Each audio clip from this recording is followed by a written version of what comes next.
السلام علیکم ورحمۃ اللہ وبرکاتہ۔ بسم اللہ الرحمن الرحیم۔ ڈاکٹر کاظم ہمیشہ مریضوں کا دروازہ بند کر کے اکیلے کمرے میں علاج کرتے تھے۔ سنا تھا کہ ان کے ہاتھ میں بڑی شفا ہے، وہ ہر قسم کا مرض ٹھیک کر دیتے ہیں۔ ایک مرتبہ میں بھی شدید بیمار ہو گئی۔ میں نے ڈاکٹر کاظم سے کہا میرا بھی علاج کر دیں۔ انہوں نے رات کو مجھے اپنے کمرے میں بلوایا اور جب کمرے کے دروازہ بند کیا تو میری چیخ نکل گئی، کیونکہ وہاں تو ایک بزرگ۔ کبھی کبھی زندگی میں کچھ ایسے واقعات ہوتے ہیں جو ہمیں پوری طرح بدل دیتے ہیں۔ یہ بھی ایک ایسی ہی کہانی ہے جس نے مجھے پوری طرح بدل کر رکھ دیا۔ میں اپنی یہ کہانی آپ لوگوں کو بتانا چاہتی ہوں تاکہ آپ اس سے سبق حاصل کر سکیں۔ آخر تک میری اس کہانی کو ضرور سنیے گا۔ کچھ عرصہ پہلے ہی مجھے اس ہسپتال میں نوکری ملی تھی۔ اس سے پہلے میں ایک بہت بڑے ہسپتال میں کام کرتی تھی، لیکن وہاں کام کا لوڈ بہت زیادہ تھا اور میری طبیعت ناساز تھی۔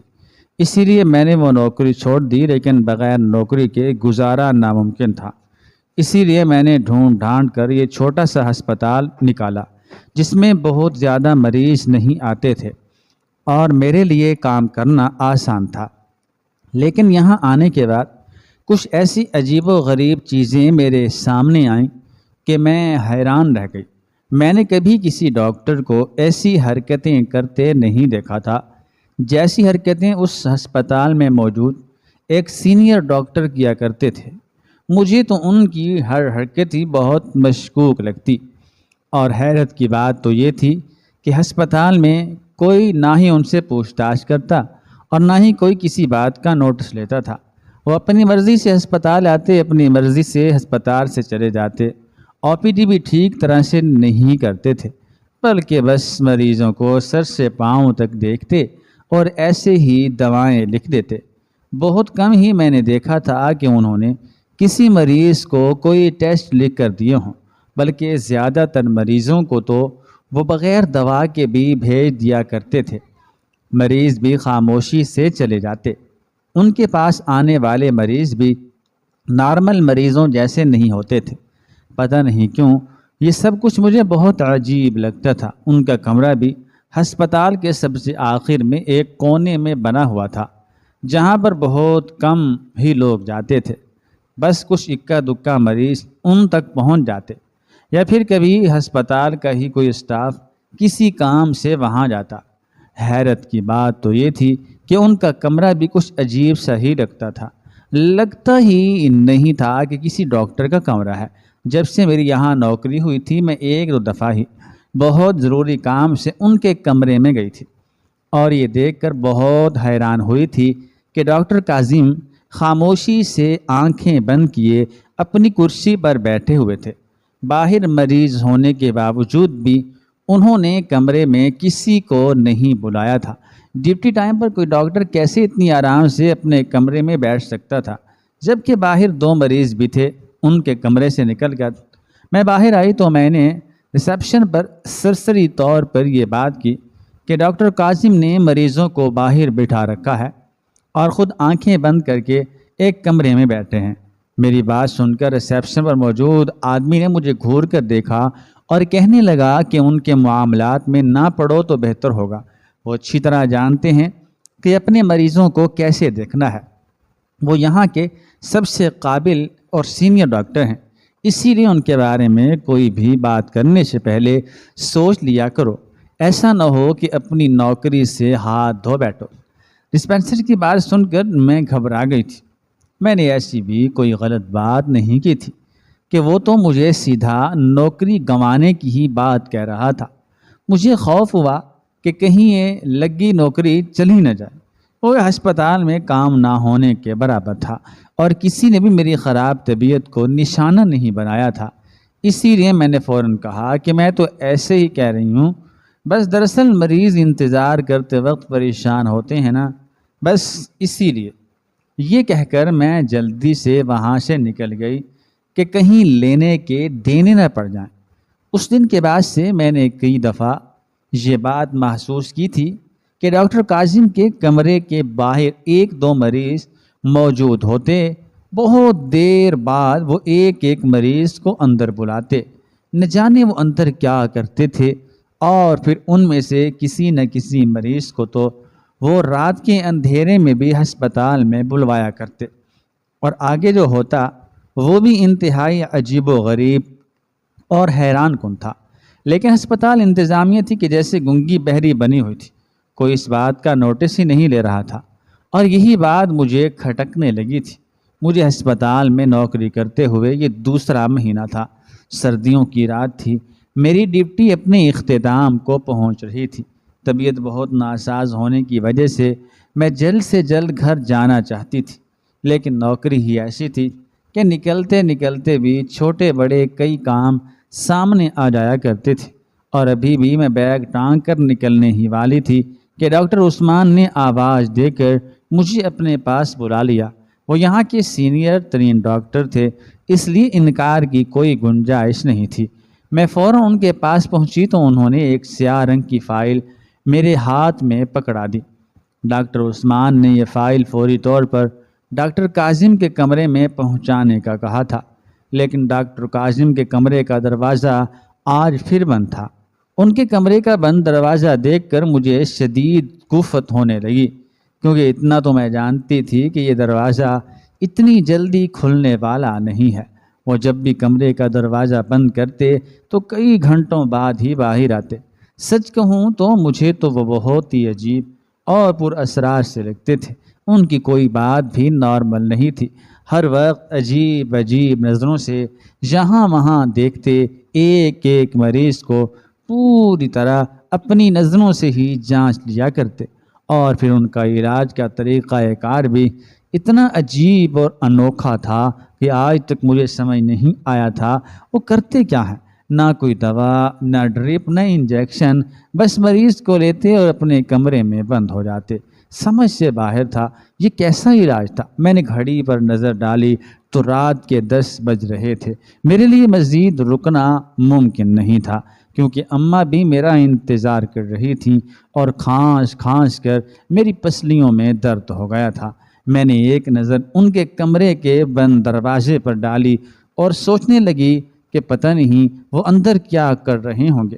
میں نے سنا تھا کہ ان کا مریضوں کا علاج کرنے کا یہی طریقہ کار ہے، لیکن یہ بات مجھے بہت عجیب سی محسوس ہوتی۔ میں کئی سالوں سے نرسنگ کر رہی تھی، لیکن میں نے آج تک کسی ڈاکٹر کو اس طرح بند کمرے میں علاج کرتے نہیں دیکھا تھا، اور حیرت کی بات تو یہ تھی کہ اکثر میں نے مریضوں کو ان کے کمرے سے بہت خوشباش نکلتے دیکھا تھا، جیسے اندر علاج نہیں بلکہ کچھ اور ہی ہو رہا ہو۔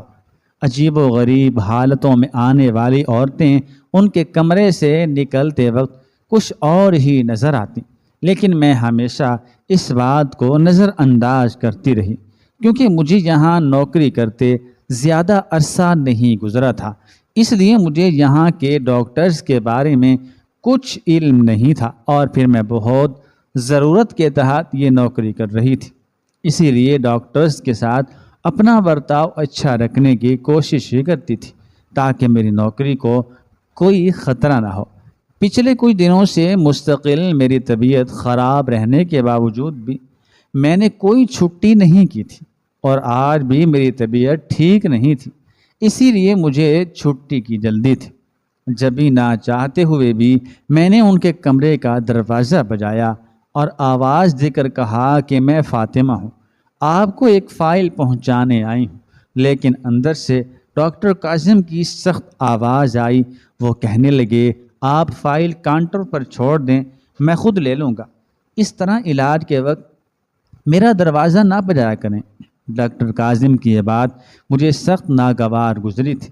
میں ان کی غلام نہیں تھی، میرا کام اس ہاسپٹل میں نرسنگ کا تھا، لیکن میں ڈاکٹرز کے حکم پر ان کے چھوٹے موٹے کام بھی کر دیا کرتی تھی، اور آج بھی ایسی ہی ایک فائل لے کر میں ان کے پاس آئی تھی، مگر پتہ نہیں وہ کون سی قسم کا علاج کر رہے تھے کہ دروازہ بجنے سے ان کا علاج خراب ہو جانا تھا۔ میں نے فائل کاؤنٹر پر چھوڑی اور خود گھر کے لیے روانہ ہو گئی۔ سارا راستہ مجھے ڈاکٹر کاظم کے رویے پر غصہ آتا رہا۔ پہلے ہی میری طبیعت ٹھیک نہیں تھی، کھانس کھانس کر برا حال تھا۔ اوپر سے ان کی بات نے میرا دل جلا دیا تھا۔ اگلی صبح میں ہسپتال پہنچی تو سب سے پہلے میرا ان سے ہی سامنا ہوا۔ وہ مجھے دیکھ کر مسکرائے اور کہنے لگے، مس فاطمہ، کل میں ایک مریض کی علاج میں مصروف تھا، آپ آئیں تو میں نے ذرا سختی سے آپ سے بات کر لی، مجھے معاف کر دیں۔ دراصل میں اپنے کام کو لے کر بہت زیادہ سنجیدہ ہوں اور کوئی ڈسٹربنس مجھ سے برداشت نہیں ہوتی۔ ان کے اس طرح کہنے پر میں شرمندہ ہو گئی اور کہا، نہیں، ایسی کوئی بات نہیں ہے سر، مجھے آپ کو تنگ نہیں کرنا چاہیے تھا۔ وہ اپنے کمرے کی طرف چلے گئے تو دوسری نرس میری طرف دیکھ کر کہنے لگی، کیا بات ہے، خیریت ہے؟ میں نے اسے رات والی ساری بات بتائی تو وہ کہنے لگی، تمہیں شاید پتہ نہیں ہے، جب ڈاکٹر کاظم علاج کر رہے ہوتے ہیں تو وہ یہ بات ہرگز بھی برداشت نہیں کرتے کہ کوئی ان کے کمرے کے ارد گرد بھی جائے۔ شکر کرو ان کا مزاج ٹھیک ہو گیا ہے، ورنہ جب میں نے یہ غلطی کی تھی تو انہوں نے اگلے دن بھی مجھے بہت باتیں سنائی تھی۔ مجھے تو یہ ڈاکٹر کاظم بڑے ہی مغرور لگتے ہیں۔ دراصل ان کے ہاتھوں میں بڑی شفا ہے، بڑے سے بڑا مرض ٹھیک ہو جاتا ہے، لیکن وہ کس طرح علاج کرتے ہیں یہ کوئی بھی نہیں جانتا اور نہ ہی ان کے مریض بتاتے ہیں۔ لوگوں کو ان کے ذریعے سے شفا مل رہی ہے اور ہسپتال والوں کا نام ہو رہا ہے، اس لیے کوئی ان کے معاملوں میں مداخلت نہیں کرتا۔ تم بھی دھیان رکھنا، جس نرس نے مجھے یہ ساری بات بتائی تھی وہ بہت پرانی تھی، اس لیے میں نے اس کی باتوں کو پلو سے باندھ دیا۔ البتہ یہ بات میرے لیے بہت عجیب تھی کہ کوئی ڈاکٹر مریضوں کو اپنے کمرے میں بند کر کے رات کے اندھیرے میں علاج کرتا ہو، اور پھر اگلی رات کو 9 بجے کے قریب میں نے دیکھا ایک 16-17 سال کی لڑکی کو لے کر ڈاکٹر کاظم اپنے کمرے میں جا رہے تھے اور اس کی ماں کمرے کے باہر ہی بیٹھی تھی۔ میں نے جا کر پوچھ لیا، خیریت تو ہے؟ کیا ہوا ہے تمہاری بچی کو؟ وہ روتے ہوئے کہنے لگی، بس پتہ نہیں کیا ہو گیا ہے، سمجھ نہیں آتا، میں خود بہت پریشان ہوں، ہزاروں ڈاکٹروں کو دکھا دیا ہے، اب ڈاکٹر کاظم کے پاس علاج کروانے کے لیے لائی ہوں، سنا ہے بڑے سے بڑے مرض کا علاج کرتے ہیں۔ میری بہن کی 13 سالہ بیٹی کو بھی ڈاکٹر صاحب نے ایک رات میں ہی ٹھیک کر دیا تھا۔ بس یہی آس لیے یہاں آئی ہوں کہ میری بچی کا معاملہ بھی حل ہو جائے گا۔ اس عورت کی بات سن کر میں ہکی بکی رہ گئی۔ ایک رات میں بیماری کا علاج؟ یہ تو بڑا جدید علاج ہو رہا تھا۔ میں نے دل ہی دل میں مذاق اڑاتے ہوئے سوچا کہ اگر ڈاکٹر کاظم اتنے ہی قابل ہیں تو پھر ساری مشینوں اور آپریشن تھیٹرز کو تالا لگا دینا چاہیے۔ وہ عورت بہت بے بس اور پریشان نظر آ رہی تھی۔ میری نائٹ ڈیوٹی تھی، میں نے اب ڈیوٹی جوائن کی تھی، اسی لیے ساری رات میں چلتے پھرتے اس عورت پر نظر ڈالتی رہی۔ پتہ نہیں کیسی اپنی جوان بیٹی کو اس نے ایک غیر مرد کے ساتھ کمرے میں بھیج دیا تھا۔ رات کے 4 بجے کے قریب وہ لڑکی ڈاکٹر کاظم کے کمرے سے نکلی تھی، اور تعجب کی بات تو یہ تھی کہ وہ بہت حشاش بشاش دکھائی دے رہی تھی۔ آتے وقت اس کے وجود پر نقاہت تھی، کمزوری تھی، اس کی کوئی رمق باقی نہیں تھی، بلکہ چہرہ چاندی کی طرح دمک رہا تھا۔ اپنی بیٹی کو ٹھیک ٹھاک دیکھ کر اس عورت نے جلدی سے اسے گلے سے لگایا، پیار کیا اور اپنی بیٹی کو لے کر واپس چلتی بنی۔ نہ ہی ان لوگوں نے کوئی پرچی بنوائی تھی، نہ فیس ادا کی تھی۔ وہ لڑکی کون تھی اور ڈاکٹر کاظم نے اس کا علاج کیسے کیا تھا؟ بس 4-5 گھنٹوں میں ہی بالکل ٹھیک ہو گئی تھی۔ مجھے سمجھ نہیں آ رہا تھا، میں خاموشی سے اس منظر سے غائب ہو گئی تھی، کیونکہ اگر ڈاکٹر کاظم مجھے دیکھ لیتے تو وہ ایک دفعہ پھر غصے ہو جاتے۔ البتہ میں اس پرانی نرس سائرہ سے پوچھے بغیر نہ رہ سکی کہ ڈاکٹر کاظم بغیر پیسوں کے کیسے علاج کرتے ہیں، تو اس نے بتایا کہ جن کا علاج وہ رات کے اندھیرے میں کرتے ہیں ان سے پیسے نہیں لیتے، اور جو مریض OPD میں آتے ہیں وہ پرچی بنواتے ہیں۔ یہ تو مجھے کوئی اور ہی معاملہ لگ رہا تھا، لیکن میں یہ بات زبان پر نہ لا سکی۔ میری طبیعت بھی کچھ خاص ٹھیک نہیں تھی، پتہ نہیں کیا ہو گیا تھا۔ مستقل بخار محسوس ہوتا اور کھانسی بھی کافی زیادہ تھی۔ اور پھر جب میں نے ہسپتال میں ہی ٹیسٹ کروائے تو پتہ چلا کہ مجھے تب تک کی بیماری ہو گئی ہے۔ یہ سن کر میری جان ہی نکل گئی تھی، کیونکہ میری شادی کا سلسلہ چل رہا تھا۔ 2 مہینے پہلے ہی میری خالہ کے بیٹے کے ساتھ میرا رشتہ طے ہوا تھا۔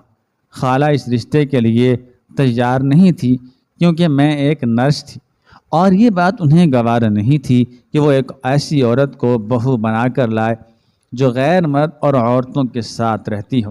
میری خالہ کے بیٹے فیصل نے کئی دفعہ خالہ کو سمجھانے کی کوشش کی کہ میں نرس ہوں اور یہ میری ذمہ داری ہے کہ میں مریض کا علاج کرنے میں ڈاکٹر کی مدد کروں، چاہے پھر وہ مرد ہو یا عورت۔ لیکن خالہ کو یہ بات سمجھ ہی نہیں آئی تھی۔ انہوں نے میرا اور فیصل کا رشتہ بھی فیصل کے بہت زور زبردستی کرنے پر کیا تھا، اور اب جیسے جیسے شادی کے دن قریب آ رہے تھے میری طبیعت بگڑتی جا رہی تھی، اور خالہ کا مزاج بھی۔ مجھے ڈر تھا کہ خالہ کہیں رشتے کے لیے اسی بات کو بہانہ بنا کر انکار نہ کر دیں۔ اسی لیے میں نے اپنے علاج پر توجہ دینی شروع کر دی تھی، مگر پتہ نہیں ایسی کیا بات ہو گئی تھی کہ اتنا علاج کروانے کے باوجود بھی کوئی فرق نہیں پڑ رہا تھا، نہ ہی بخار اتر رہا تھا اور نہ ہی کھانسی میں کوئی کمی آ رہی تھی۔ میں ہر وقت ماسک لگائے کام کرتی رہتی، کبھی تو درد سے میرا جسم ٹوٹنے لگتا۔ اماں بھی بہت پریشان ہو گئی تھی۔ میں نے اماں کو نہیں بتایا تھا کہ مجھے تب تک کی بیماری ہو گئی ہے، بس یہی کہا تھا کہ کام کا لوڈ بہت زیادہ ہے، اسی لیے تھکن سے میں بیمار ہوں۔ میں نے 1-2 ڈاکٹرز بھی بدل لیے، لیکن حالت ٹھیک نہ ہوئی۔ ساتھ والی نرس سائرہ کہنے لگی کہ تمہاری شادی قریب آ رہی ہے اور تمہاری طبیعت تو دیکھو، تم بھی ڈاکٹر کاظم کو کیوں نہیں دکھا لیتی؟ ان کا علاج تو بس ایک ہی رات کا ہوتا ہے۔ اس کی بات سن کر میرے ہوش اڑ گئے۔ میں نے کہا، نہیں بھائی، میں کیسے ان کے ساتھ بند کمرے میں رات کے اندھیرے میں 4 سے 6 گھنٹے گزار سکتی ہوں؟ پتہ نہیں وہ علاج کے نام پر کیا کرتے ہیں۔ مجھے نہیں کروانا ان سے کوئی علاج۔ پہلے ہی میری خالہ میری شادی کے خلاف ہے کہ میں دن رات غیر مردوں کے ساتھ کام کرتی ہوں، ان کی خدمتیں کرتی ہوں۔ اب اگر انہیں پتہ چلا کہ میں نے کسی ایسے طریقے سے علاج کروایا ہے تو پکا وہ میرا اور فیصل کا رشتہ توڑ دیں گی۔ میری بات سن کر سائرہ نے اپنا سر پکڑ لیا اور کہنے لگی، بے وقوف، تم نائٹ ڈیوٹی پر آتی ہو، ایک روز علاج کے لیے رک جاؤ گی تو کیا فرق پڑ جائے گا؟ ڈاکٹر کاظم اچھے انسان ہیں، سوچ لو تمہاری مشکل حل ہو جائے گی۔ ویسے بھی اتنی لڑکیاں آتی ہیں علاج کے لیے، اگر کوئی ایسی ویسی بات ہوتی تو پتہ نہ لگتی کیا؟ سائرہ کی بات سن کر میں سوچ میں پڑ گئی اور اس سے کہا کہ سوچ سمجھ کر فیصلہ کروں گی، پہلے فیصل سے مشورہ کرنا ضروری ہے۔ سائرہ نے کہا، سوچ لو، ایسی باتیں آدمیوں کو بتانے کی ضرورت نہیں، خاموشی سے علاج کروا لو تاکہ تمہاری آنے والی زندگی سنور جائے۔ اگر فیصل نے انکار کر دیا تو کیا کرو گی؟ کسی ڈاکٹر سے تمہیں شفا نہیں مل رہی ہے، کیا پتہ ڈاکٹر کاظم کے ہاتھوں شفا مل جائے۔ سائرہ کی باتیں ٹھیک ہی تھیں۔ میں سوچنے لگی کہ کیا کرنا چاہیے، اور پھر اگلی رات میں نے ایک عجیب سا منظر دیکھا۔ ایک لڑکی ڈاکٹر کاظم کے کمرے میں گئی تھی اور ڈاکٹر کاظم تھوڑی ہی دیر بعد کمرے سے باہر نکل آئے تھے، اور پھر پتہ نہیں وہ اپنے ہاتھوں میں کیا چیز چھپائے دوبارہ اپنے کمرے میں چلے گئے تھے۔ میں مزید سوچ میں پڑ گئی اور پھر میں نے فیصلہ کیا کہ میں ڈاکٹر کاظم سے علاج کرواؤں گی تاکہ یہ گتھی بھی سلجھ جائے کہ وہ کمرے میں کیا کرتے ہیں اور میرا مسئلہ بھی حل ہو جائے۔ ویسے بھی اگر میری یہ بیماری ختم نہ ہوتی تو خالہ کبھی میری اور فیصل کی شادی نہ ہونے دیتی۔ اگلی صبح چھٹی سے پہلے میں نے ڈاکٹر کاظم کے کمرے کا چکر لگایا، انہیں اپنی رپورٹ دکھائیں اور انہیں اپنی شادی کے متعلق بھی بتایا اور ان سے درخواست کی کہ وہ میرا بھی علاج کر دیں۔ ڈاکٹر کاظم نے کچھ دوائیں پرچے پر لکھ کر میرے حوالے کی اور کہنے لگی، آپ ان کا استعمال کریں، جلدی ٹھیک ہو جائیں گے۔ میں نے خاموشی سے وہ پرچہ پکڑا۔ وہ پورا ایک پروسیس تھا جس کے ذریعے تب تک کا علاج ہونا تھا۔ بڑی مشکل سے میں نے ہکلاتے ہوئے ان سے کہا کہ ڈاکٹر صاحب، میں اتنے لمبے علاج کے چکر میں نہیں پڑ سکتی۔ میری شادی میں بہت کم دن ہیں۔ جس طرح آپ دوسرے لوگوں کا ایک رات میں علاج کرتے ہیں، میں بھی ویسے ہی ایک رات میں علاج کروانا چاہتی ہوں۔ میری بات سن کر ڈاکٹر کاظم سوچ میں پڑ گئے اور کہنے لگے کہ وہ علاج ہر کوئی برداشت نہیں کر سکتا، اسی لیے میں ہر کسی کو اس علاج کے لیے بھی نہیں کہتا۔ جن لوگوں کا علاج ممکن نہ ہو یا پھر جو خود سے راضی ہوں، بس ان کا علاج ہی اس طریقے سے کرتا ہوں کہ ایک رات میں ہی وہ ٹھیک ہو جاتے ہیں، لیکن اس کے لیے کافی تکلیف اٹھانی پڑتی ہے۔ میں نے فوراً کہا کہ میں ہر طرح کی تکلیف اٹھانے کے لیے تیار ہوں، لیکن میں جلد سے جلد ٹھیک ہونا چاہتی ہوں۔ اب تو کھانس کھانس کر میری پسلیوں میں بھی درد رہنے لگا ہے اور میری اماں کو بھی اندازہ ہو گیا ہے کہ مجھے کوئی بڑا مسئلہ ہے۔ ڈاکٹر کاظم نے سر سے پاؤں تک بغور میرا جائزہ لیا، میری ساری ہسٹری چیک کی اور پھر کہنے لگے، ٹھیک ہے، آج رات تو نہیں، البتہ کل رات تمہاری باری آ جائے گی۔ تم 11 بجے کے بعد خاموشی سے میرے کمرے میں چلی آنا۔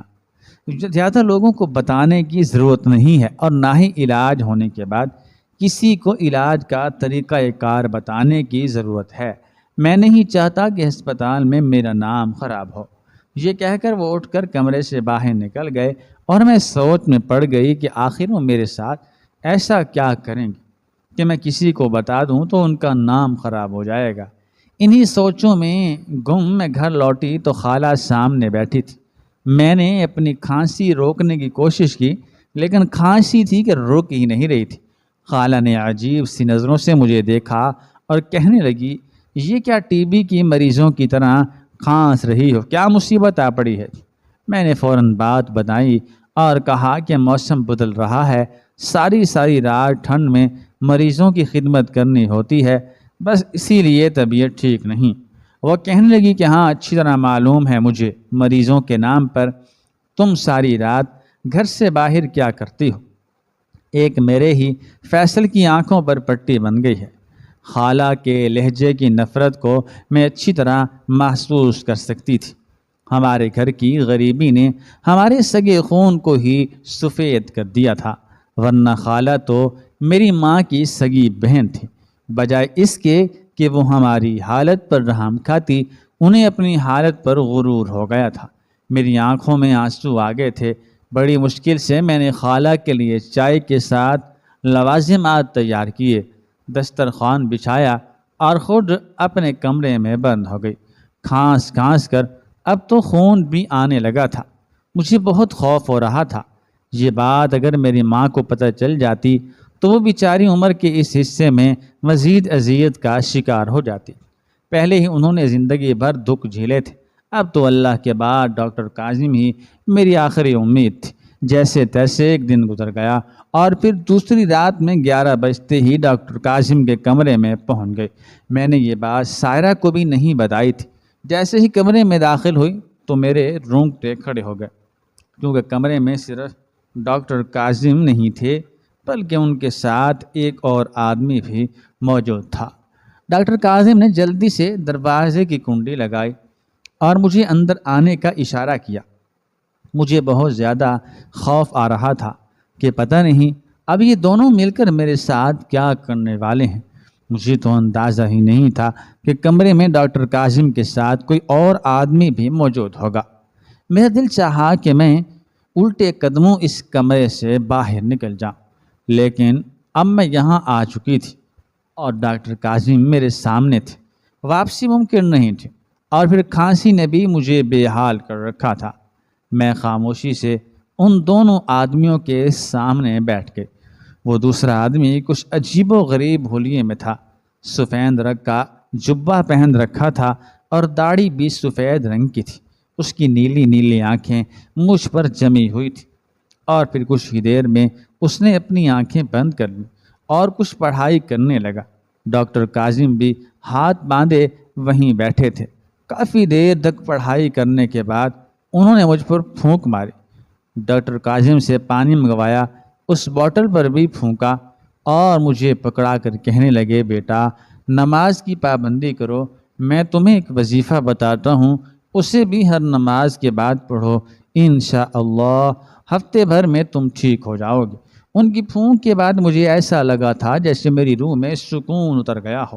میں نے آنکھیں کھول کر ایک نظر ڈاکٹر کاظم کو دیکھا تو وہ مسکرا کر کہنے لگے، کیا ہو گیا ہے؟ ہو گیا ہے آپ کا علاج۔ یہ میرے روحانی استاد ہیں، اور جب کسی مریض کا علاج دواؤں کے ذریعے جلدی ممکن نہیں ہو پاتا تو پھر میں اپنے استاد کے ذریعے روحانی علاج کرواتا ہوں اور میرے مریض جلد شفا یاب ہو جاتے ہیں۔ ان کے روحانی استاد نے مجھے سورہ رحمان کی کچھ آیتوں کا وید بتایا اور کہا کہ مجھے ان کی پابندی کرنی ہوگی۔ میں نے ان کی بات کو اپنے پلو سے باندھ لیا اور باہر نکل آئی۔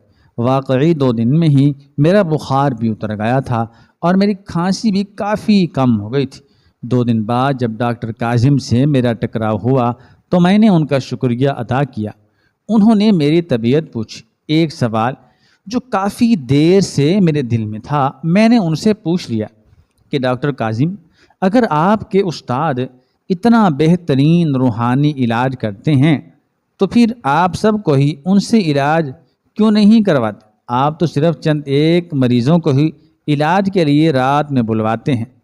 میری بات سن کر وہ مسکرائے اور کہنے لگے، آج کل جدید دور ہے، لوگ روحانی چیزوں پر یقین نہیں رکھتے، انہیں بس دوائیں، ٹیسٹ اور آپریشن وغیرہ میں دلچسپی ہوتی ہے۔ اگر ہم کسی کو روحانی علاج کا کہیں تو وہ ہمیں شک کی نظروں سے دیکھتے ہیں۔ اسی لیے میں نے صرف انہی لوگوں کو اس علاج کے لیے بلایا ہے جو اللہ سے جڑے ہوتے ہیں اور روحانی علاج پر یقین رکھتے ہیں، کیونکہ کسی بھی علاج سے پہلے اس علاج پر یقین رکھنا ضروری ہے۔ اگر کسی ڈاکٹر پر یقین نہ ہو تو اس کی دوا بھی اثر نہیں کرتی۔ اسی طرح کسی کے دم پر یقین نہ ہو تو اس کا دم بھی اثر نہیں کرتا۔ آپ کی شادی کا سن کر ہی میں نے یہ فیصلہ کیا کہ آپ کا علاج بھی جلد سے جلد ہونا چاہیے، اور تب تک کی بیماری اکثر بہت لمبا عرصہ لے جاتی ہے، اور کچھ مریض بہت جلدی ٹھیک ہو جاتے ہیں اور کچھ کو کئی مہینے بھی لگ جاتے ہیں۔ اسی لیے میں نے آپ کو اپنے روحانی استاد سے علاج کے لیے بلوایا۔ یہ بات میں اسی لیے عام نہیں کرتا کہ کہیں لوگ یہ نہ سمجھیں کہ ہم ہسپتال میں جادو ٹونے کر رہے ہیں۔ انہوں نے بتایا کہ ان کا تعلق ایک گاؤں سے تھا۔ وہ پڑھ لکھ کر یہاں شہر آئے اور ہسپتال میں نوکری کی۔ ان کے روحانی استاد کا تعلق بھی گاؤں سے ہے اور وہ ڈاکٹر کاظم کے بلانے پر فوراً گاؤں سے شہر چلے آتے ہیں، مریضوں کا علاج کر دیتے ہیں۔ مجھے خوشی ہوئی تھی کہ آج کے دور میں بھی ڈاکٹر کاظم جیسے بےلوث لوگ موجود ہیں جو بغیر کسی پیسے اور ہوس کے لوگوں کی بھلائی کے لیے کام کر رہے ہیں۔ انہوں نے مجھ سے 1 روپیہ بھی نہیں لیا تھا اور نہ ہی کبھی کسی دوسرے مریض سے لیا تھا۔ بغیر کسی دوا اور انجیکشن کے میں خود کو بہت بہتر محسوس کر رہی تھی۔ میں آپ لوگوں سے بھی یہی کہنا چاہتی ہوں کہ ڈاکٹری علاج ضرور کروائیں، لیکن روحانی علاج پر بھی یقین رکھیں۔ خدا نے اپنے نیک بندوں کو اتنی طاقت دی ہے کہ وہ اللہ تعالیٰ کے کلام کے ذریعے لوگوں کو ٹھیک کر دیتے ہیں۔ 2 مہینے بعد میری اور فیصل کی دھوم دھام سے شادی ہو گئی تھی۔ میری طبیعت بھی بہت بہتر ہو گئی تھی۔ خالہ اس شادی پر پہلے خوش نہیں تھی، لیکن پھر میں نے اپنی محبت سے ان کا دل جیت لیا، اور جب انہوں نے مجھے نمازوں کی پابندی کرتے دیکھا تو میرے کردار کو لے کر ان کے دل میں جو سوالات اور شک شبہ تھے وہ سب کچھ اپنے آپ ہی ختم ہو گئے۔ میں اب بھی نمازوں کی پابندی کرتی ہوں اور سورہ رحمان کی آیتوں کا ود لازمی کرتی ہوں جو مجھے ڈاکٹر کاظم کے روحانی استاد نے بتائی تھی۔ ناظرین، مزید اس طرح کی سبق آموز کہانیاں سننے کے لیے ہمارے چینل کو سبسکرائب کریں۔ شکریہ۔